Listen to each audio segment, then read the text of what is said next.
Thank you very much for coming, everyone.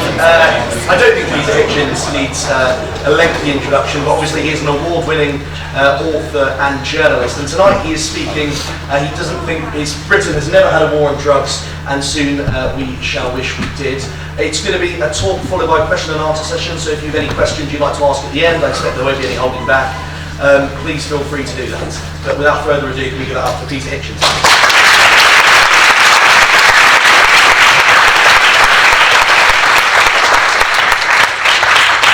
Thank you so much for coming. And those of you who've come all the way to the front will be able to say in your future lives that you studied at the feet of Peter Hitchens. If you were any good or not is another matter altogether. And I would like to begin this with two brief questions to you. First of all, if anybody here thinks he has or she has an open mind, please raise your hand. Okay, you're going to have to prove it.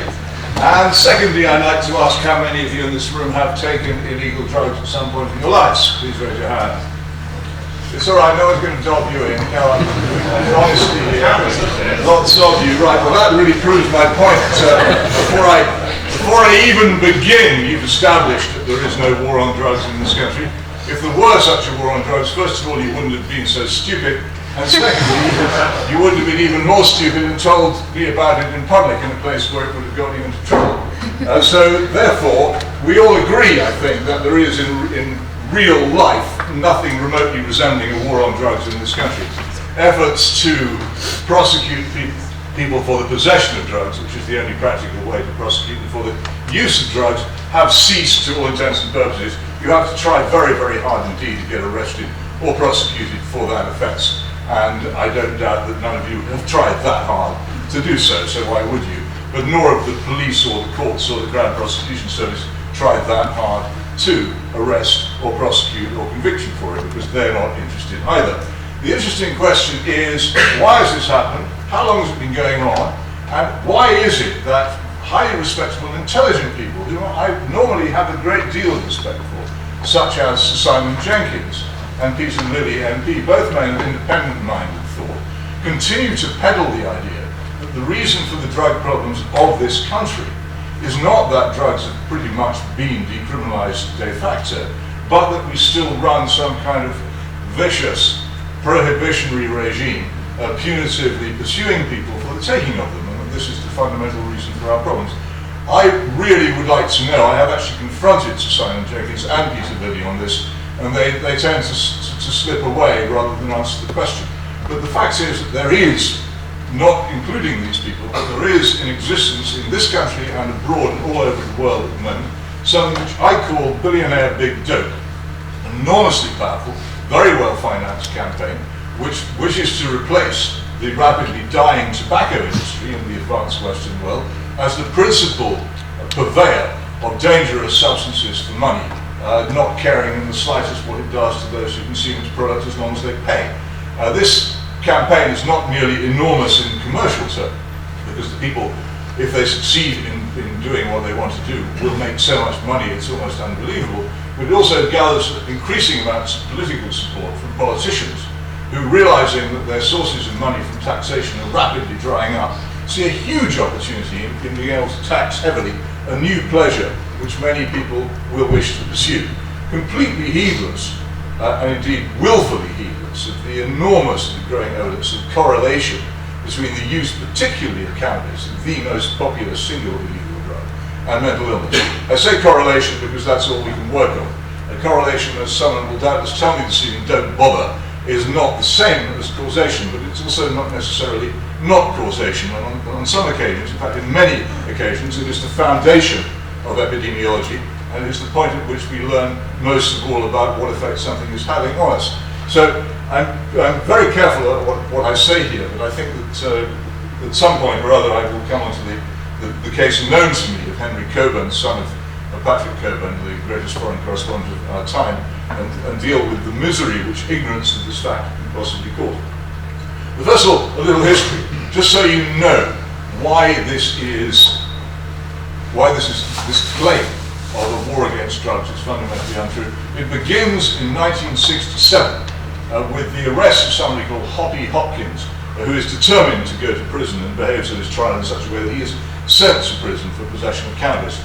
This greatly alarms a large amount of fashionable London, including several of the Beatles. They are important partly because they have a lot of money.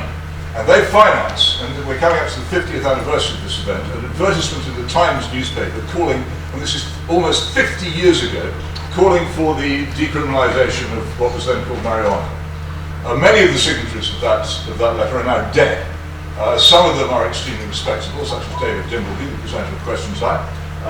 One of them is not respectable, my old friend Tariq Ali, then of the International Marxist Group, and one of them was hanged for murder under the name of Michael X. But they were one of them again was even more respectable than David Dimbleby, Graham Greene, the great novelist, R.D. Laing, the distinguished psychiatrist. A huge number of the great and the good. It gives you an indication of how powerful and well supported this lobby was in 1967, 50 years ago. The result of this, and all of this is available to everybody who wants the details in this fine book, The War not available in any leading bookshop because they won't stock books by me, but you can get it anyway. The Wotton Report of 1969, which recommended the gradual demolition of the cannabis laws, and which was put into legislation, first of all by the Labour government, and then when it fell, and this is unique in the history of this country, when the act which they proposed to put forward following the Wotton Report fell because of the 1970 general election, put forward again within a few months by the Conservative government which succeeded them in exactly the same form. I know of no other Act of Parliament which has been presented to Parliament in exactly the same form by both political parties. It is unique, and it again gives you a sense of just how much the establishment was united, even at that stage, on a policy of gradually removing the criminal penalties from cannabis use.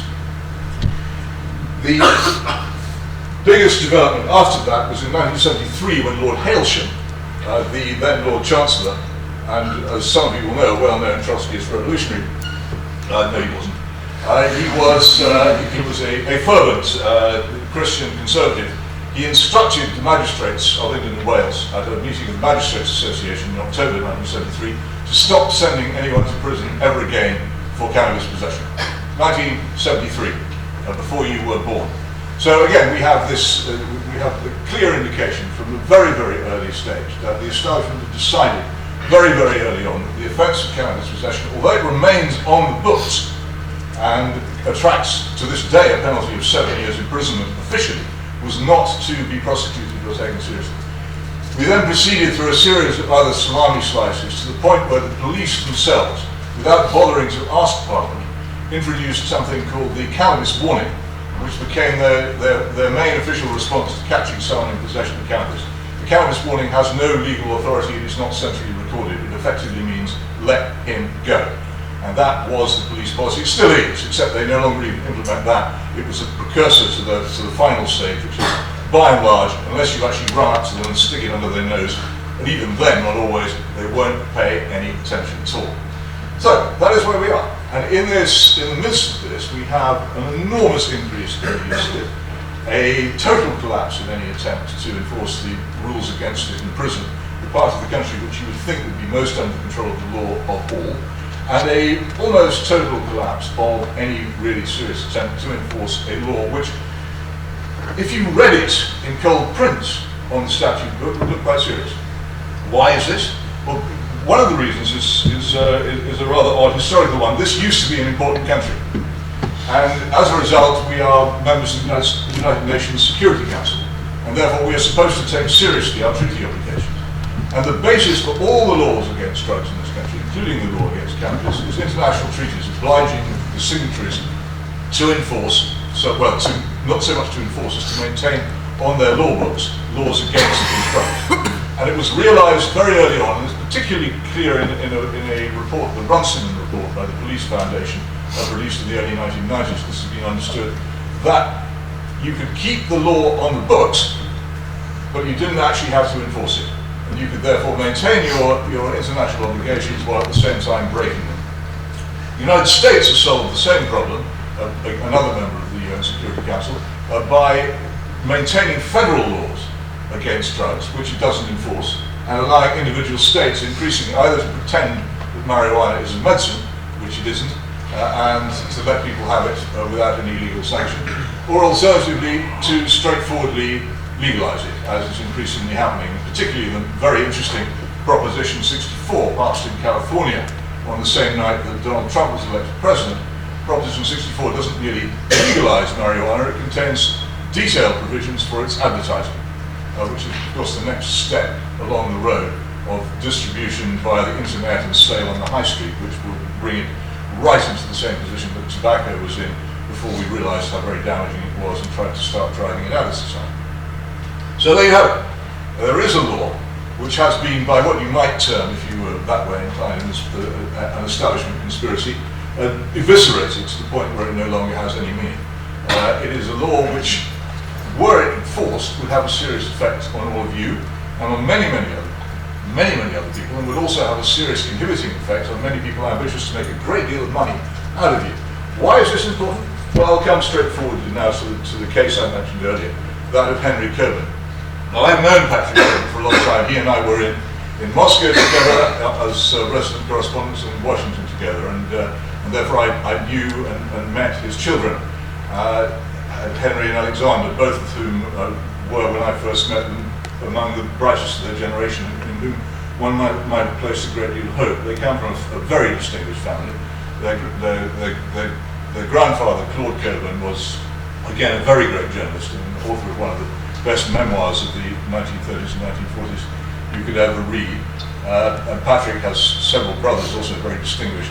But Henry, when he came back to England after their period abroad, went to a grammar school in Canterbury in Kent, where he was introduced around about the age of 11, which is not uncommon, I'm afraid, in British schools, to cannabis. And I'm not saying there's causation here, but no other explanation presents itself for the fact that some years afterwards, Henry, and these are Patrick's very regretful words, went mad. He began diving naked into rivers in the middle of winter. He became incoherent. He ceased to make any educational progress at all. He had, in the end, to be put in the locked ward of the mental hospital.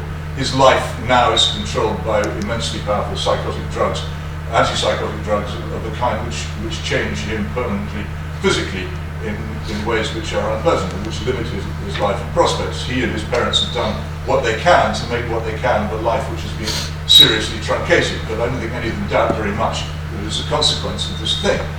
So the other thing which Patrick discovered when he decided rather courageously to write about it, and the book Henry's Demons, which he wrote, is one which you should all read, not merely because it is interesting, but because it's also beautifully written. He found that very many of his friends and colleagues, and Patrick, unlike me, is a man of the left, and is respected and liked in liberal circles. He suddenly found that very large numbers of his friends said to him, the same thing has happened to me.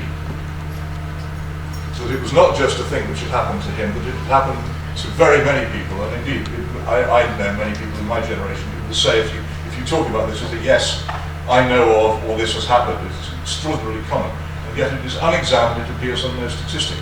And it seems to me that with that danger even vaguely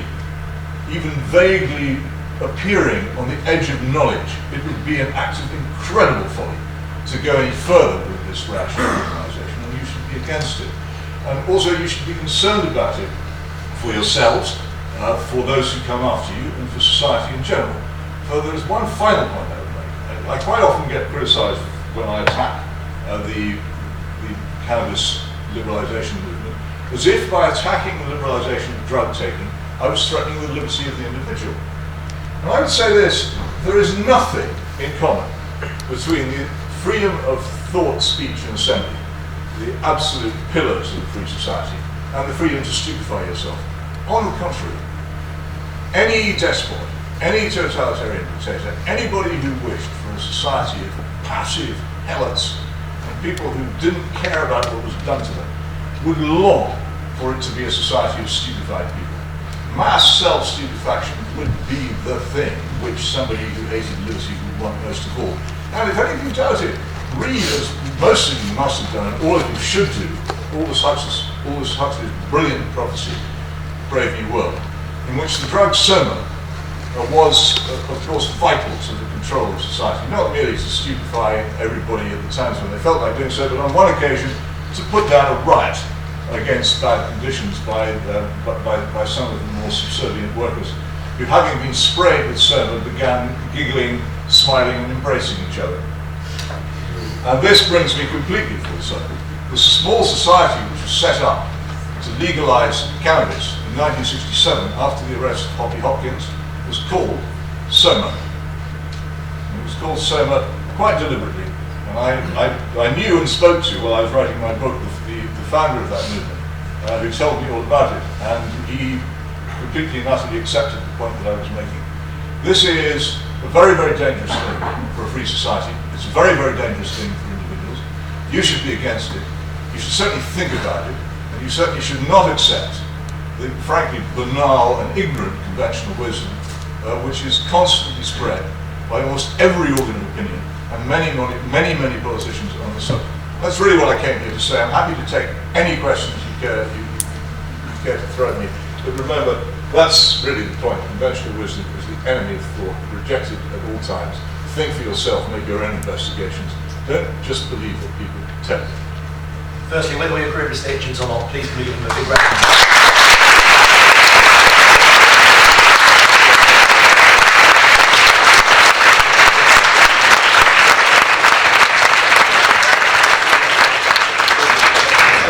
I hope this isn't skimmed wood. In terms of question and answer session, would anyone like to kick us off with the first question? Right at the back of there. Do you think devolved governments, like in Scotland and Wales, could legalise cannabis? It's perfectly possible, and the whole question of whether the United Kingdom will survive as a political unit is very much alive. But they'd have to be very considerably devolved to such an extent that they were no longer represented by the United Kingdom at the United Nations to be able to do that, in my view. Though it could become one of the issues on which they decide to pull apart. Something tells me that Scotland has changed a lot since I was there in the early 1950s, but I still think that a campaign to link Scottish independence with the legalising of drugs might still go down badly with quite a few Scots. So it might not be the best tactic for Nicola Sturgeon to adopt. Okay. Other questions? Yeah, you then. I'm just curious to hear your thoughts on other drugs. I have to agree with you on the legalisation of marijuana, but how about the effects of drugs such as MDMA, even though in large doses they may be harmful? Research in places like Portugal showing microdosing has a really good cognitive effect. I'm just curious to hear what you think about the further legalisation, but normalisation of other drugs. Well, I don't know about the research you mentioned, but of course the problem with any drug, particularly miracle drugs, is that they can never be released into public use until they've been properly tested with double-blind placebo tests and all kinds of other things. Also, you need to find volunteers who are prepared to take them in sort of quantities which people would take them in medical use. I would be very wary, given the actually colossal ignorance. If you know any neurologist, the neurology is the real hard science of the brain, as opposed to neuroscience, which is frankly babble. Well, it has to say no. It doesn't have the objective experimental force and power of a proper science. Anything which has psycho in it, you can guarantee that has that problem. But neurologists, true. Neurologists are quite frank about how little we know about the brain and how dangerous it is to mess around with it. We have a man won a Nobel Prize. This may seem unbelievable. A man won a Nobel Prize in the 1920s for the invention of prefrontal lobotomy. Fashions in neurology and in the treatment of the brain are often extremely dangerous and should be treated with great deal of caution. I would say that I myself would hesitate to license any drug which acted on the brain because we don't actually know how they work. And we get the whole area, for instance, of antidepressants here. The serotonin theory of antidepressants is actually, again, it's scientific garbage. And it's working backwards from the fact that they appear to have an effect into the belief that this is how they work. If you read the two brilliant articles by Marcia Angel, with two L's, in the New York Review of Books on the subject, you'll discover the immense thinness of what purports to be scientific knowledge about the operation of drugs on the brain. I would just be extremely careful about taking anything which was psychoactive or psychotropic, because you have no idea what the results will be.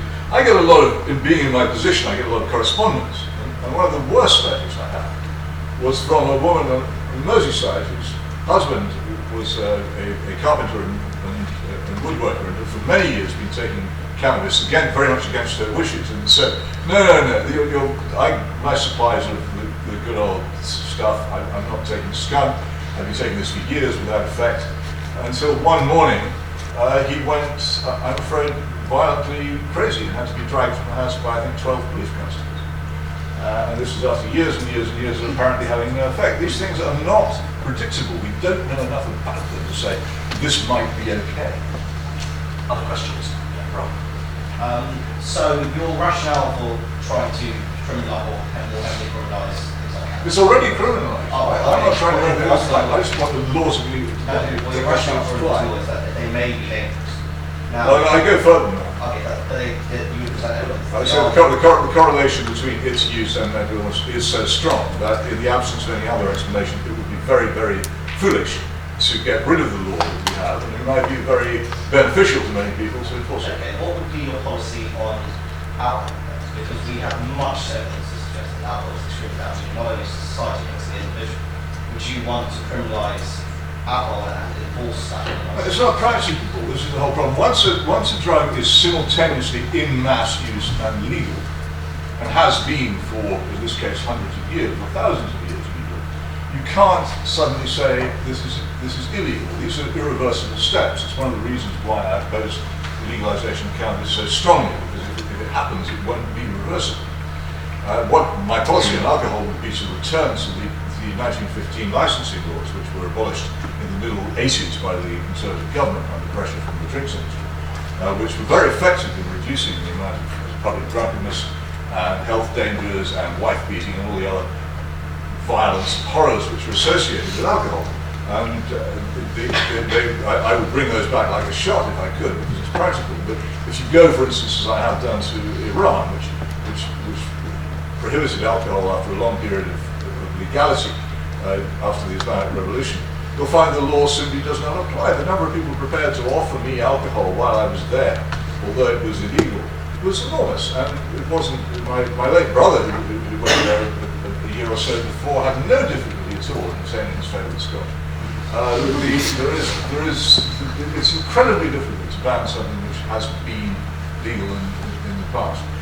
There is certain evidence from US prohibition of alcohol in the 1920s, but that is partly because no serious effort was made to prohibit alcohol in the United States in the 1920s. For instance, the possession of alcohol was not made illegal.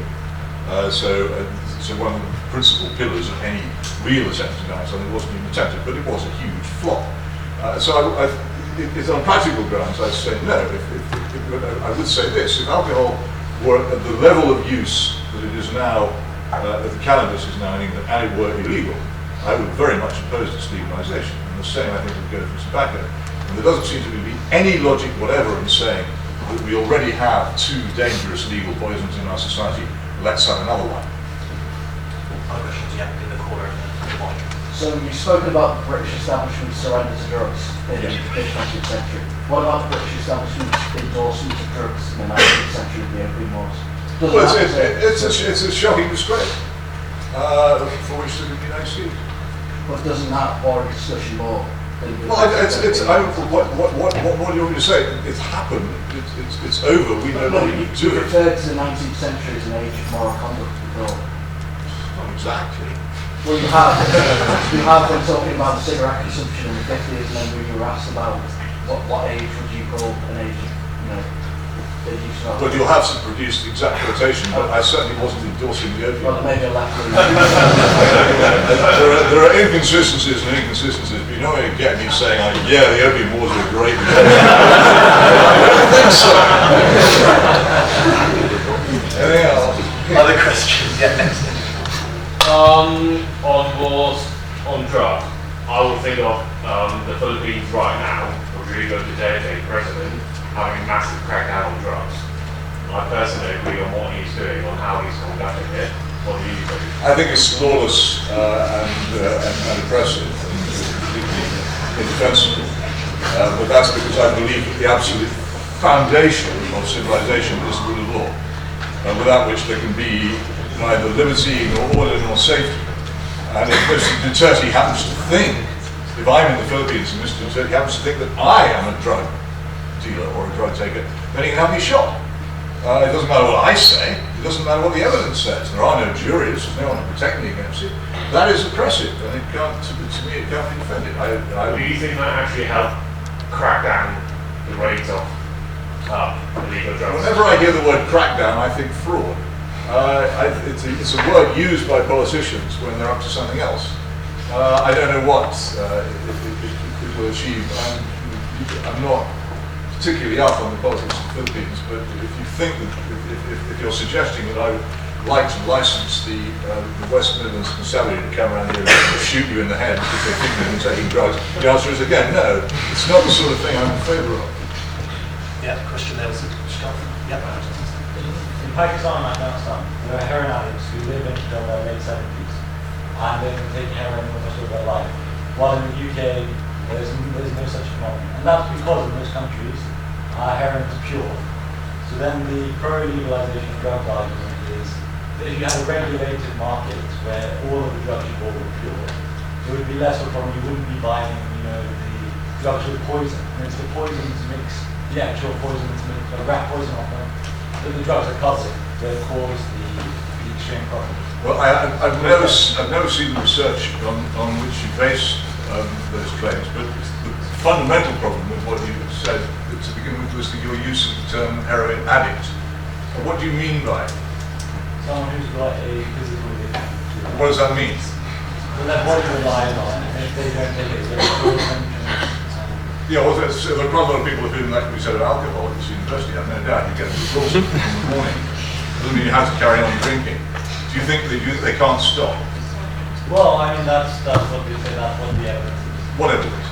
Well, from what I Give me any evidence that there is any objective evidence anywhere that anybody is forced by their own desire to take their own and cannot stop. The whole phrase heroin addicts is a crock. There is no such thing. People take heroin because they want to take it, whether it's pure or not. Is not the point. Down front here. Unless we. Well, no, I mean, I'm fascinated. I mean, you have to carry on this one. The reason that the UK government prescribes methadone is because they say that they can't function. Well, they say so, but the methadone campaign is a flop. It doesn't. An awful lot of people who are given methadone then sell it to buy heroin. It seems to be no success at all. The number of people who cease to take heroin and stop methadone program is pitifully small. You have to read Neil McKagan's book on the site. I can drag the details out of this later on. I don't want to interrupt the flow. But it's the fact that the UK government believes something is true, I'm afraid has never seemed to me to be a particularly good reading. Okay, here's a question down the front. You talk about Britain's decline and suggest that people should emigrate, but how does Britain differ from other Western countries or other countries? Well, I'm only asked. I mean, here I am. I'm asked about my own country, the one about which I know most. And I know it partly because I've lived here on and off for 65 years, and also partly because I've travelled a great deal in other people's countries. The 57, just like Heinz, other countries at last count, and lived in two others, and the conclusion that I've come to, and 40 years as a Free Street journalist in close contact with politics and other major issues, specialising in several of them, is that this is a country that's done for.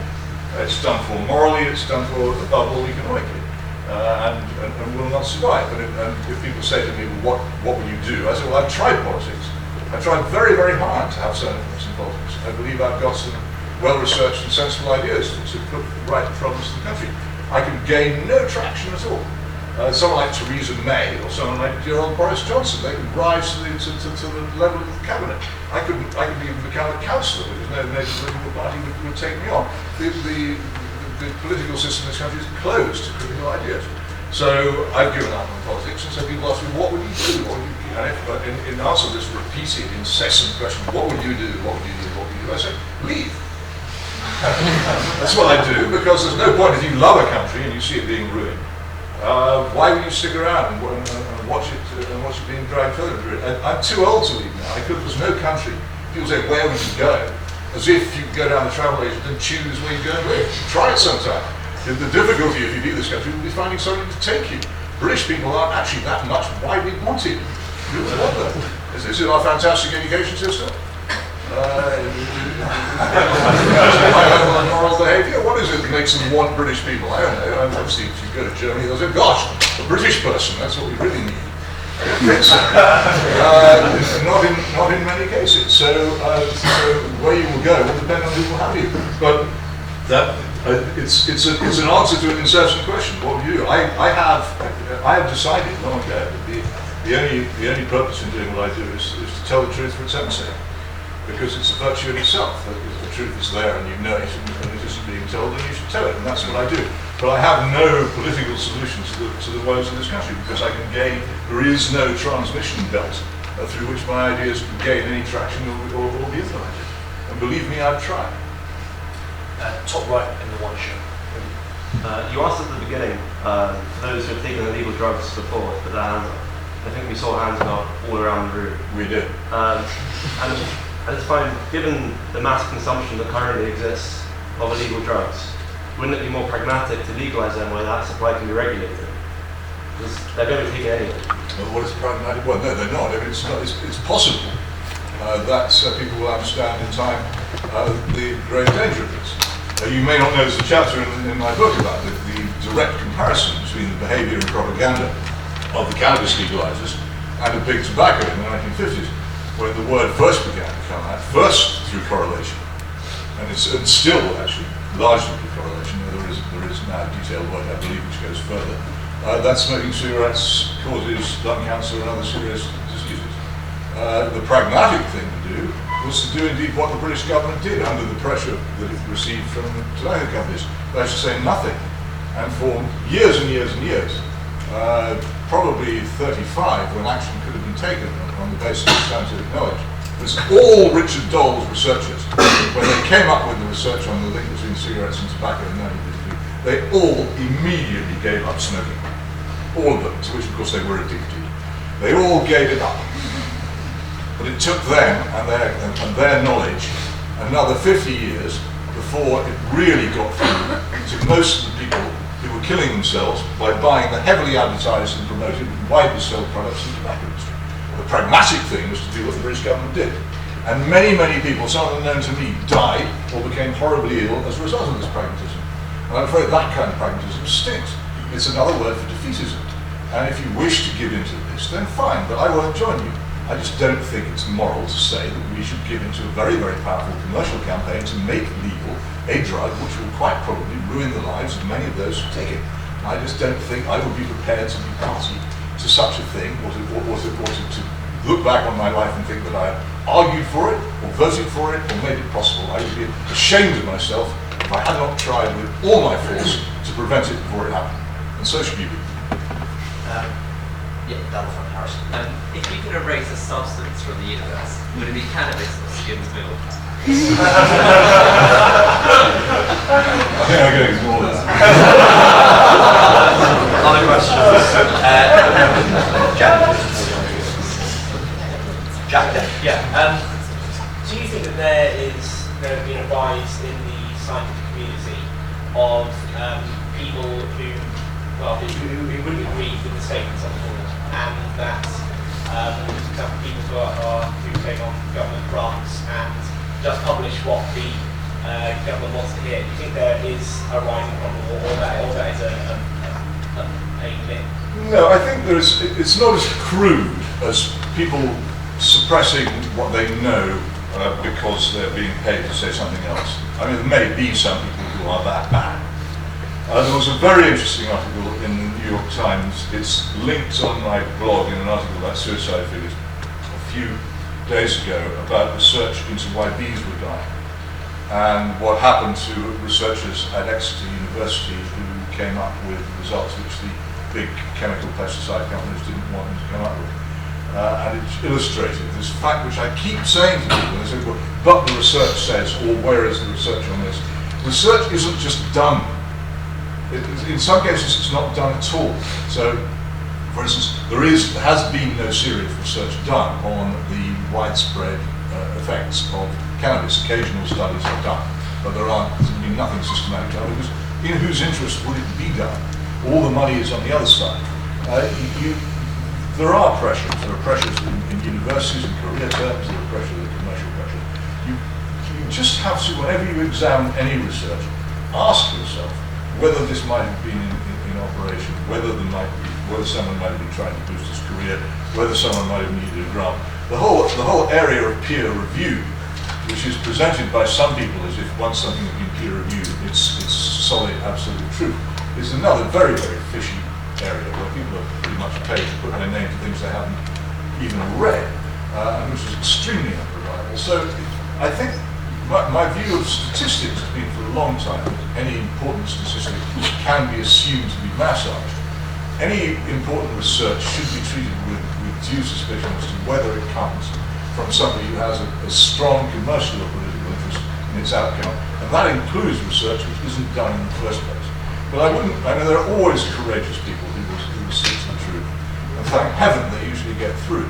But they do sometimes have quite a lot to get through, and you should be wary of it. But I don't attribute wickedness to people until you can prove that it's happening.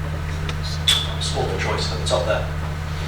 So I think something that's interesting you've done so far is you talk about like research and the lack thereof or the problems with it, but in your evidence, like you seem to have lacked research yourself. So firstly, you base it on a correlation, which the Royal College of Psychiatrists actually invert, and they say mental illness causes use rather than the inverse. In terms of depression, you're contradicted by almost all scientists, I think. Addiction, almost all scientists will say the inverse. And in fact, like most of your evidence has been anecdotal at best. It's been, I've got a letter that said, or I know this guy that said.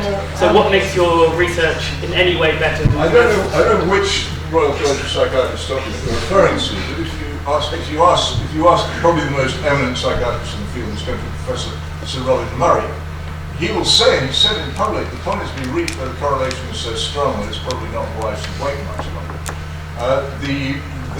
There are many studies from the Swedish Army study, the Dunedin study, which show correlation between the use of cannabis and mental problems. But there's definite questions about whether these aren't anecdotes, old pal. But you have said that you have used a lot of these are reference things that you can find. When it comes to addiction, I would defy you, as I've defied everybody who's ever come against me on this. Super easy to me, any piece of research which can show an objective test for determining the presence of addiction in the human body, you won't be able to do it. And it's a funny old thing about science, but the general rule is that the person who's making the proposition, and that's you in this case, that this thing exists, is the person who has to show that it does, and you can't. And nor can anybody else. So I start from the point of view of the thinking, inquiring person, which you're supposed to be because you're at university, and rather from the swallower of conventional wisdom and fashion, who says what everybody else says and is safe doing so. Do something a bit dangerous with your life for once. Think for yourself instead of just parroting what somebody else told you. Yeah, Callum, I'll let you respond. Yeah, the inverse of that logic is that what you've written at the board, to while it is true you should not accept conventional wisdom, to reject conventional wisdom out of hand is equally as stupid. You should question conventional wisdom, yes, but to disagree with it because it is conventional wisdom is a reject it out of hand, I examine it. Well, yeah, but I examine it instead of accepting it with an open mouth like something like a goldfish. I examine it, and when I find it lacking, I denounce it. And then people like you come along and tell me I'm bad because I'm not fashionable. Well, that's absolutely not what I said. That's not what I have not said that at any point. No, you haven't said it. It's what you mean. No, I don't mean. It's fair enough. I just think what you have done largely is use anecdotal evidence. The correlation, fair enough. But how many times? We know these people.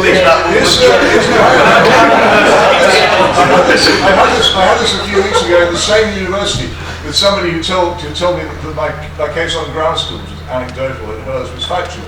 It turned out, if you were present at that her evidence was composed of nothing but spongy anecdotes, and mine was composed of nothing but hard facts, and she lost. Okay? Can we have somebody else? In light of what you just said, what would you say about the research conducted by Professor David Nutt? who is head of the Drugs Advisory Service of the government, who is not in his interest to say the things he did say about drugs. But he got sacked for saying so, that cannabis, there's very little link between cannabis and psychotic illness. Well, what David Nutt got sacked for saying is much more for claiming that cannabis is not a very dangerous drug and should not be reclassified from C to B. I have very little interest in reclassifying it from C to B because I don't believe in these A, B and C classifications anyway. But if you examined, as I did, his report on this, it was again, it sagged in the middle because it was full of subjective, psychological stuff and sociological stuff, and it wasn't hard science. Also, I caught Professor Nutt out in a straightforward fact, a factual error, shall we put it, in his argument about the law's treatment of cannabis, of people caught in possession of cannabis, where he was simply saying something that was I put it at its most polite, misleading, and you can read on my blog my account of this, and my clash with Professor Nutt on the cannabis warning and how he turned out to be wrong. I don't really place much reliance on him. He's a propagandist. He is, no doubt, I would yield to no one in my admiration for his grasp of neuropsychopharmacology, his discipline. But when he starts engaging in politics or criminology, or indeed about the morals of the law, then I'm just as capable of arguing with him as anybody else. And indeed, I defeated him, so I'm not really worried about this. I'm quite interested in the way how you attempt to defend banning drugs by claiming that it defends one liberty instead of removes it. So do correct me if I'm wrong, but you said that it defends. No, I didn't say defend it. I said that the society in which drugs are widely used would not be a society in which liberty prospered. Okay, sorry, I got confused there. But nevertheless, still, if you're claiming that you should ban drugs because it prevents the stupidization of people, would it then make more sense and logical from your argument to also argue they should have free higher education, as well to not stupidize people? And secondly, sorry, say that again. Sorry, would it then make sense from your argument that you should not have a stupid society, which is the fundamental claim, because it can lead to totalitarianism and so on and so forth, that you should also have as an informed society as possible from that claim and therefore have freer higher education? Well, that would be to assume that higher education made people more intelligent. I don't know what the evidence is on that. And then my second claim was going to be, well, my second question was going to be, so it makes you more indebted. Sorry. Would it make sense for you to argue potentially that to defend people's you can actually defend people's liberty by banning drugs? Because if someone takes drugs and harms someone else, that harms an individual's liberty, and therefore it's the government's responsibility to ban drugs. Just slow down a bit. You're Sorry, talking very fast. I'm used to speaking to the young. Sorry.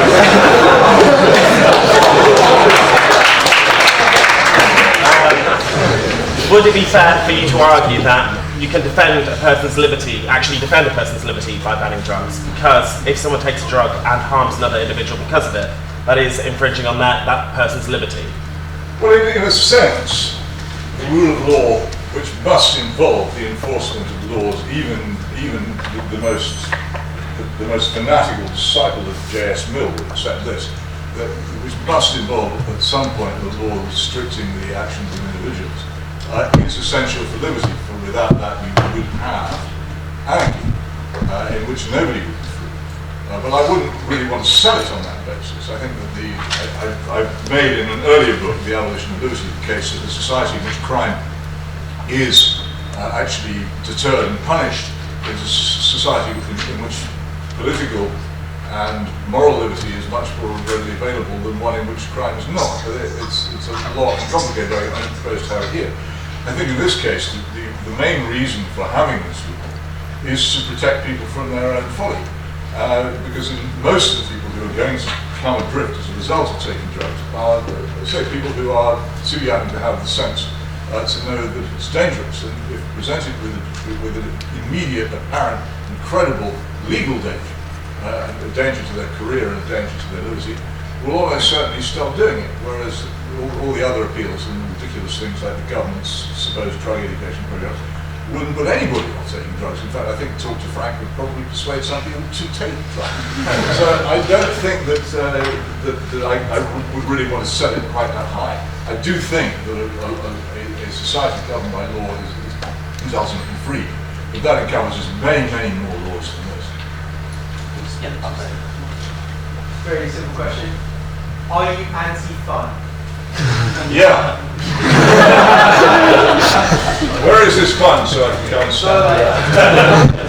Everyone has their own definition of good. Yeah, I like lashing myself. I've got barbed wire underwear on, and lashing myself to sleep with a cat of nine tails while reciting penitential psalms.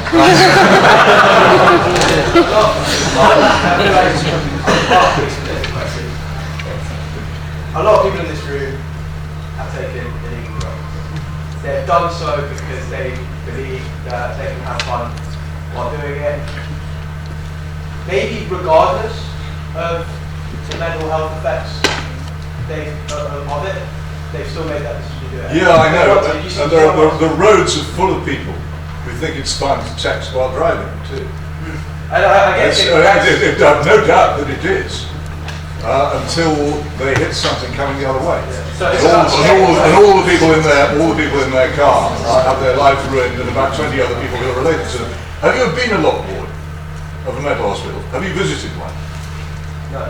I think actually it would be a very, very useful thing for everybody in the institution of higher education to do a few months as an orderly in the lock wards of mental hospitals, just to see what it's like. And then the fact that it may or may not be fun would cease to be much of an influence on your judgment of whether it's a good idea.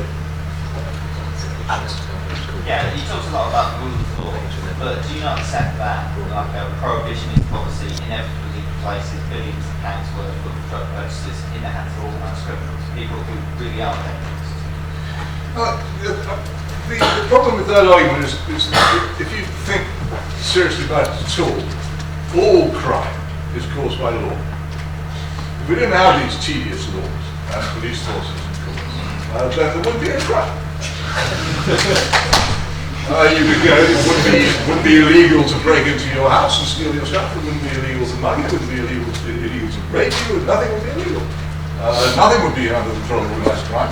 Indeed, all these things could be embarked upon by big business as pleasures, which you can engage in. Some of them would become commercially successful and even be advertised.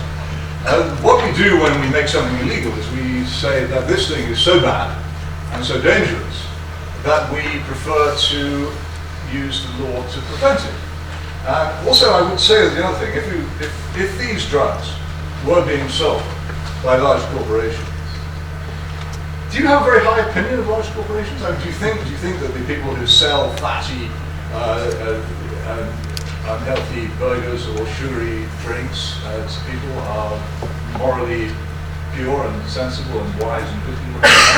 Do you think that the people who sell cigarettes and continue to do so long after it became clear that to do so is effectively to kill your customers? Do you think people who sell unsafe cars, do you think these people are to be right? Do you think it's a good idea to have in a society? Do you think there's anything fundamentally better about huge legal corporations packed with cynical businessmen with the power to advertise, the power to sell on the internet, the power to sell on the high street, that is better than having a few people, criminals, hiding from the law, selling the same thing under much greater restrictions? That's the choice. And it seems to me that it really is to have the enormous power of cynical business, and the tobacco industry, which still exists among us, is the best example of this, is so much worse than having these things sold by criminals. And yet this argument, take it out of the hands of criminals. Well, why? Why is it better in the hands of cynical businessmen than in the hands of criminals? Why is it better in the hands of people who can advertise than in the hands of criminals? Why is it better in the hands of people who can put it in the supermarket than in the hands of criminals? It's not. The reason we make it illegal is to try and stop as many people as possible from taking it. And it's much more effective if the law is enforced. The problem with the law, you know, is we don't enforce it. At the back of the ratio. You were talking about pragmatism. Would it not be more pragmatic, because drugs are always going to be part of society? Like that's that. Like if you want to source drugs, it's much easier now with the emergence of like the dark web. You can get like drugs delivered to your door. Would it not be like you mentioned sugary drinks as well, which the risks of sugary drinks on the packet, the risk of smoking's on the packet? Would it not be more pragmatic to tax drugs with better dosage so you know what's in them and put the warnings of the drugs on the packet without kind of, but not without, I don't know why that came out. So like, I don't know, this is too many drugs. So that's probably the evidence. Would it be kind of more pragmatic to put the warnings on it, tax it, and put it into the hands of the government rather than? No, because so many more people would then suffer from it. Not necessarily. Once something is legal, once pleasure is legal, more people will indulge in it. And it's described. It doesn't even need the argument. You said that there's a big conspiracy to pro marijuana. It's got both the main political parties and big money big tobacco. So my question is, why haven't they legalised it? Why didn't they do it decades ago? Well, as I said, the point about legalisation, why didn't they legalise it? The point about legalisation is this: a country which is a member of the Security Council has to abide by the treaties that it's signed. And we have signed in this country international treaties which compel us to maintain laws which make these things illegal. They don't compel us to enforce them.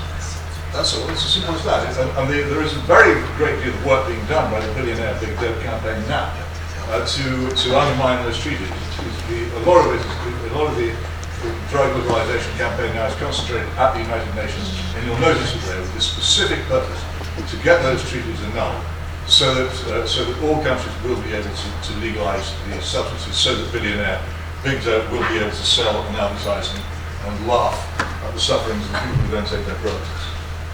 Questions? Forgive me if I've got the wrong end of the stick, but I'd like to forgive you. It depends how wrong. We'll see. Your view on addiction is that it doesn't really exist. Well, not that it doesn't really exist, it doesn't exist. There is no such thing. You can't test it, but is it the same set you said for mental health? Sorry? Something that you saw, yeah. I didn't hear what you said. You're saying there's no physical test for Yeah, there is no physical test. And there's no physical evidence. The same can be said for all mental health issues. Well, there's an interesting question. There is a very interesting question, isn't it? Yeah. I think what you can say without doubt with mental health, that somebody has lost his reason.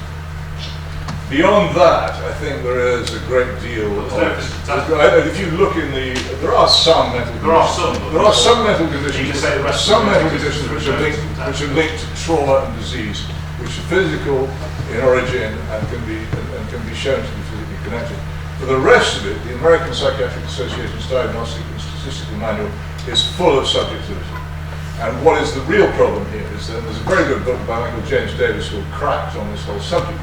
That while there's no doubt that many people are classified as mentally ill who do have something wrong with them, whose reason has been observably overthrown, there's a huge amount of pseudoscience in classifying these people as having particular specific complaints. You cannot say that in the way that you can say that someone has measles or cholera or any of the physical diseases. It can't be done. It isn't as clear.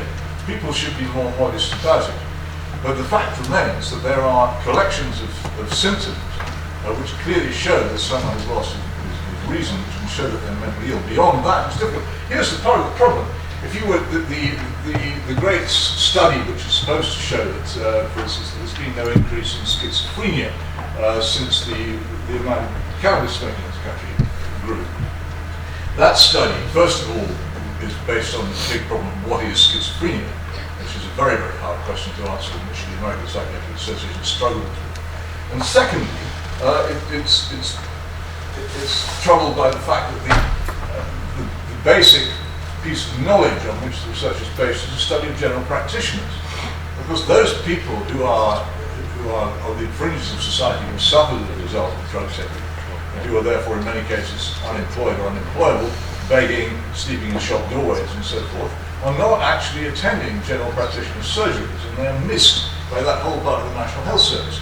And who, given that, since Enoch Powell pretty much destroyed it, the mental hospital system in this country is so meagre and underfunded, and if people do fall mentally ill, the struggle that they have to go to place a bed in the mental hospital is one of the most terrible things.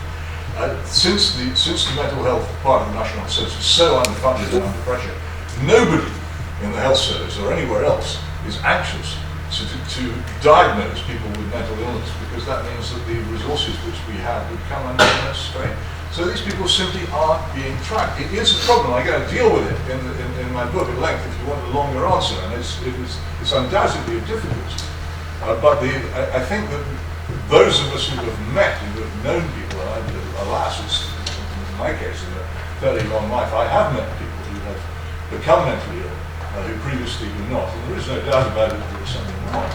The much more difficult question is what exactly is it, what brought it about, and what can we do about it? But I don't think there's any doubt that there are people who are mentally ill, and I don't think there's any doubt that many of them are people who have taken drugs, and a lot of them are people who have taken cannabis in the belief, and this is a fascinating thing which Robin Murray will tell you, many of his patients, he asks them, in a South London hospital, he asks them, do you take drugs?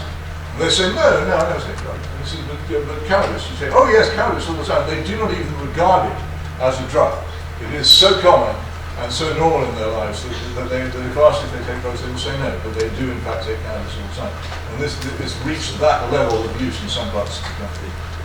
Okay, next question with that. Okay, so the last question, and the guy at the top, of course, you don't believe in addiction, and you don't believe that. Well, do you? I mean, it's not a matter of whether I believe it. I believe in God.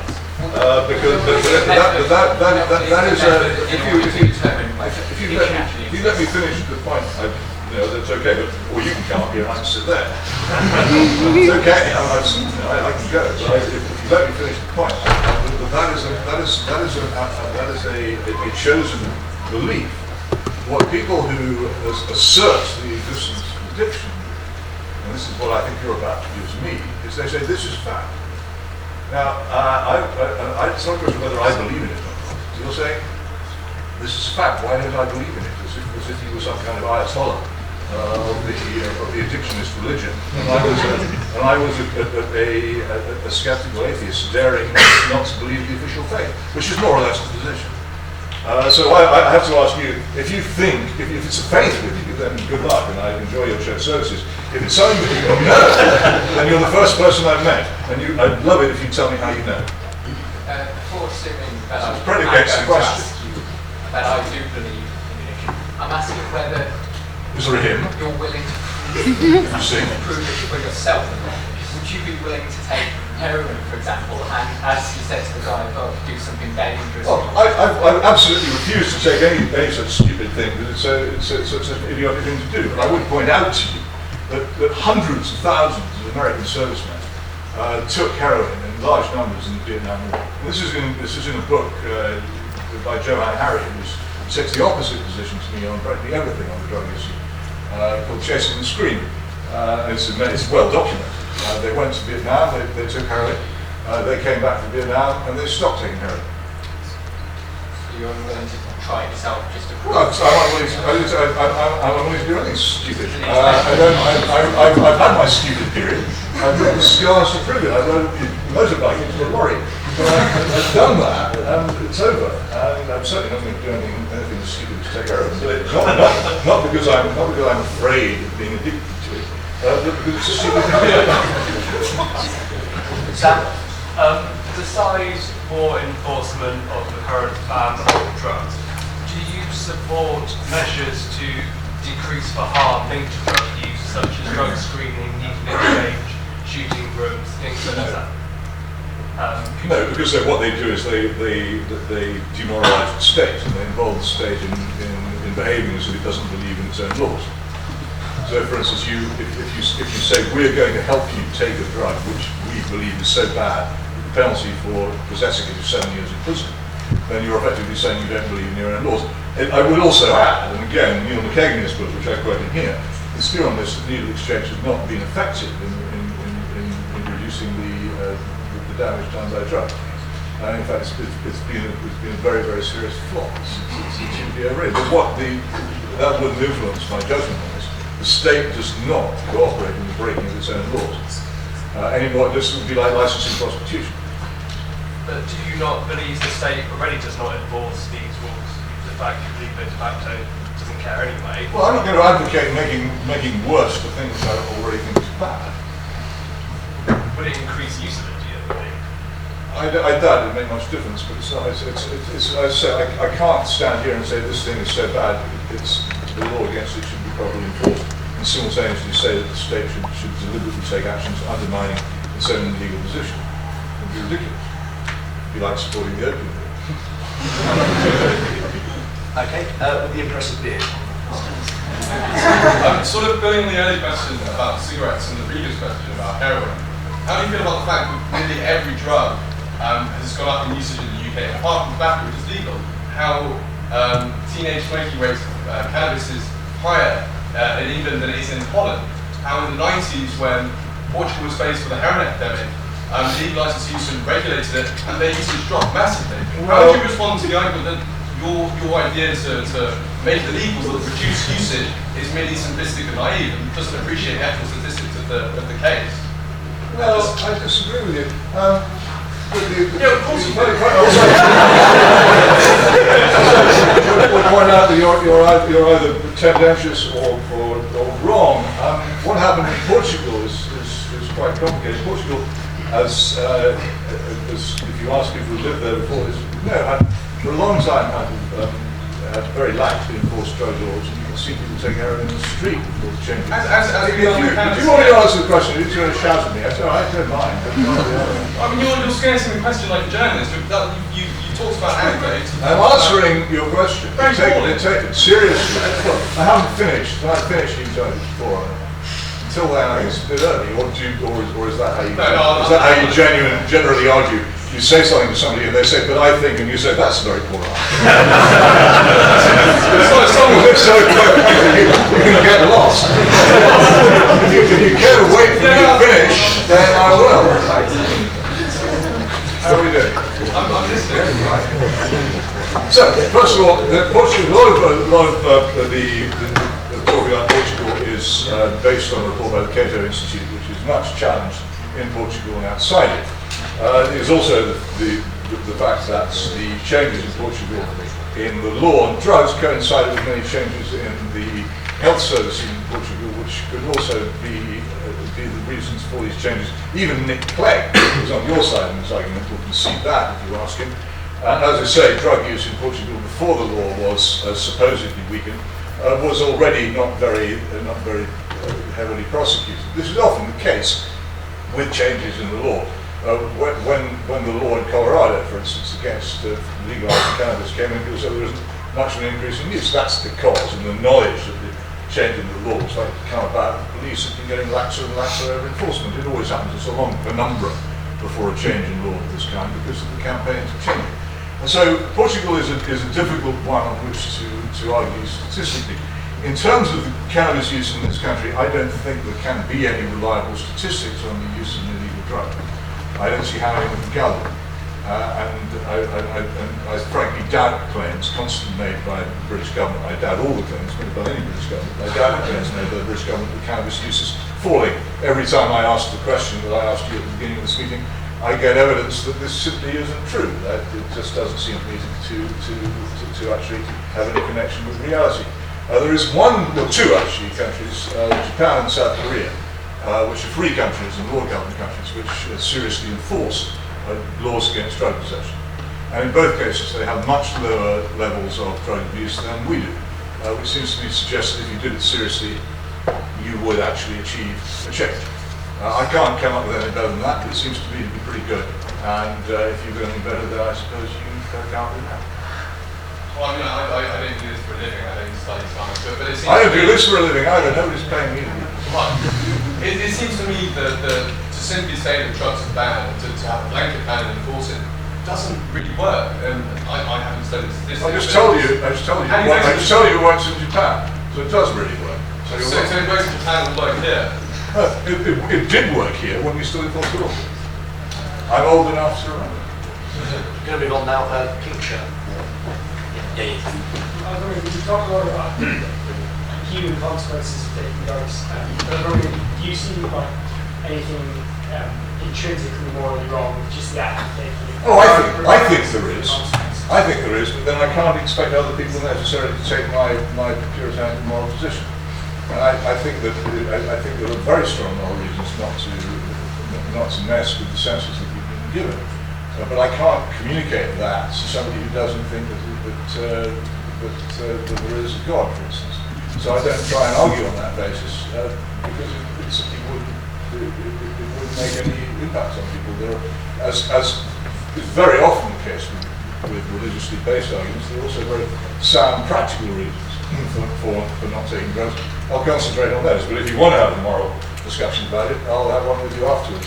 I just don't think that it really would make much impact on a generation which would be brought up to believe that the most powerful moral driver of everything is love of the self and autonomy of the self, which is, of course, naturally falls down in favour of taking drugs.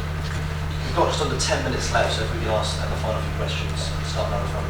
You've spoken a lot about people seeking pleasure, and rightly said pleasure is daily wrought, and there's all these sorts of consequences. I know a young man who at 19 stabbed his best friend to death because he tried a hallucinogenic drug for the first time. But I was wondering what you think of the entitlement of not so much pleasure but avoiding pain. So in the Brave New World, anything traumatic happens, someone goes on a summer holiday, they take a pill. And there's a sort of culture at the moment of safe spaces and trigger warnings, and I can't be offended, I can't have any painful experience. And I'm just wondering if this is a symptom of this idea of trying to escape from the painful reality. Where does this entitlement come from? What can we do about it, if anything? Well, it might be. It broadens the subject quite a bit, which at this stage of the evening, as you can see,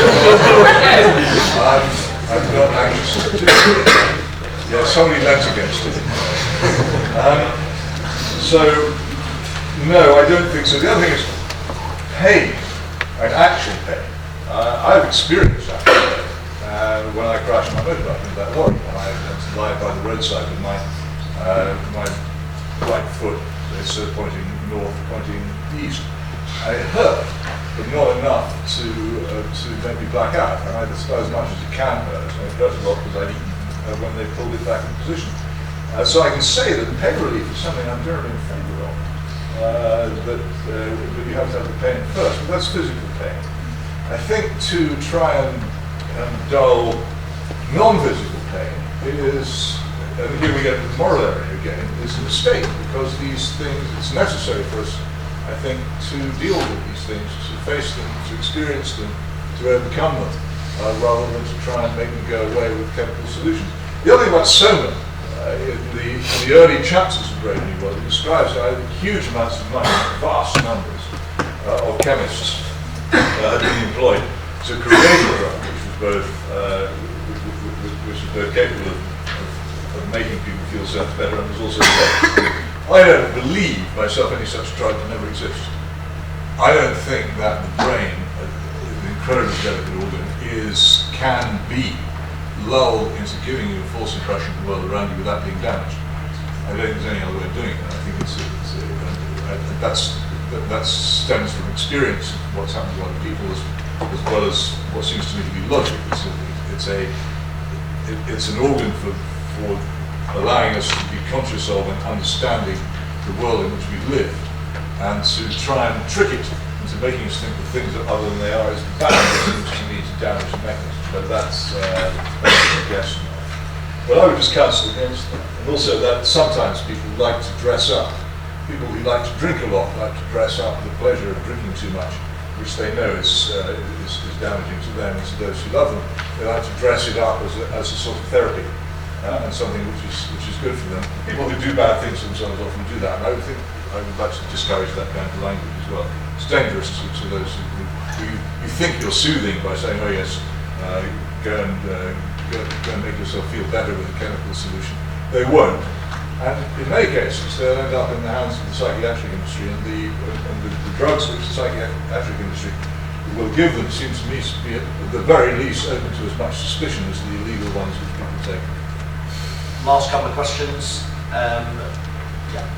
This is quite a general question. You spoke about whether drugs are dangerous or they're not. I don't think anyone's persuade people that are not. Do you mind speaking up, sorry, sir? Sorry, I am going to be just you. Okay, so the general question, we've spoken about whether drugs are dangerous or whether they aren't. I don't think anyone's going to convince you that they aren't. So on the assumption that they are dangerous, why is that a reason they should be illegal?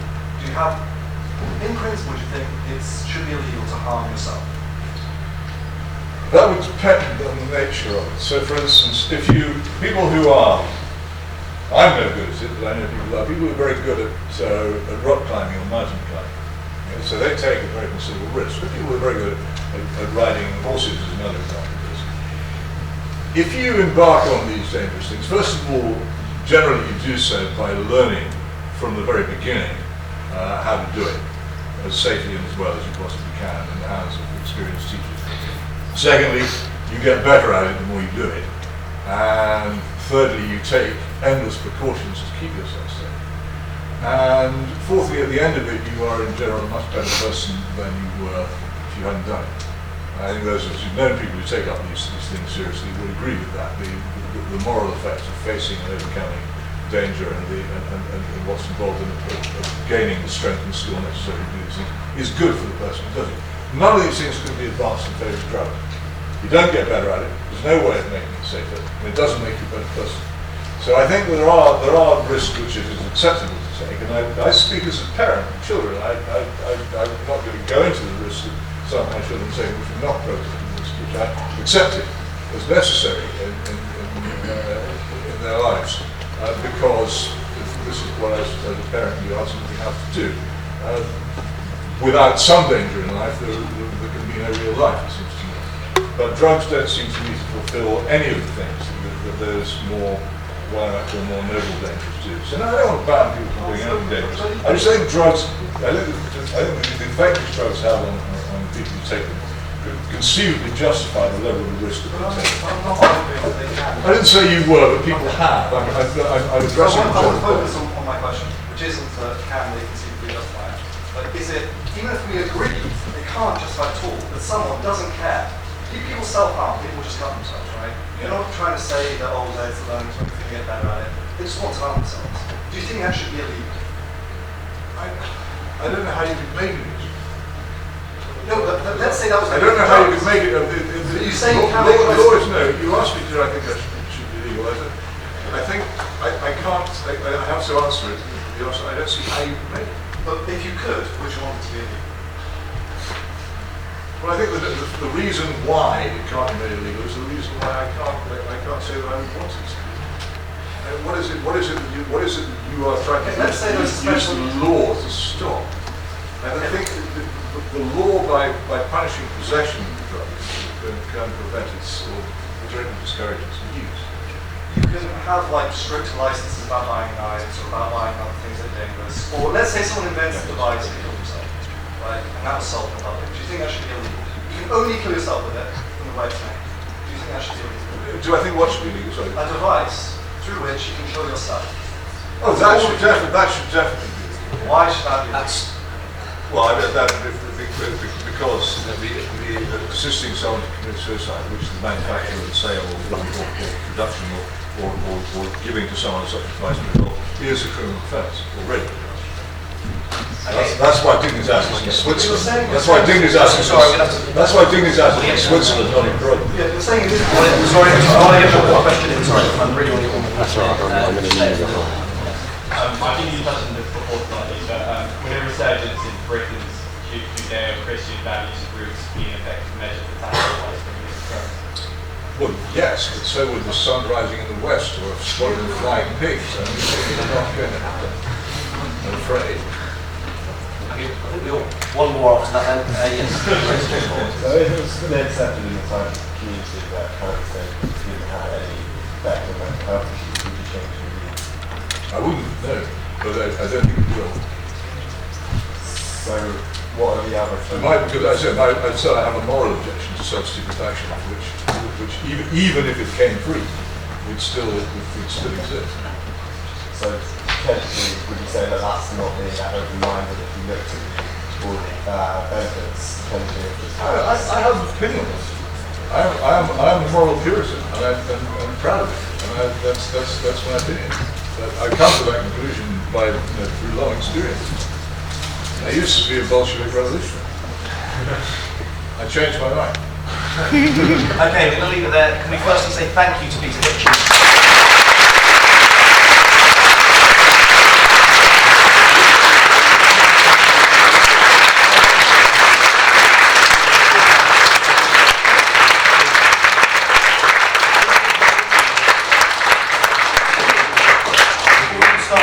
Firstly, a big thank you to Warwick TV who have filmed the event. There's the camera on the top right. That's going to be available on YouTube, so you can watch this back. Also, sorry to the people who had to sit on the floor and on the stairs. There were no bigger rooms available, unfortunately, so apologies if you're aching all over. And the last thing to say is on Thursday we have an event. We're sponsoring the Warwick Conservative Society's event with Sam Bowman, who's the Executive Director of the Adam Smith Institute, and it is about how free markets can help the poor. It's in SO13 at 6 o'clock, so please feel free to come along to that event as well. One last time, we give it up.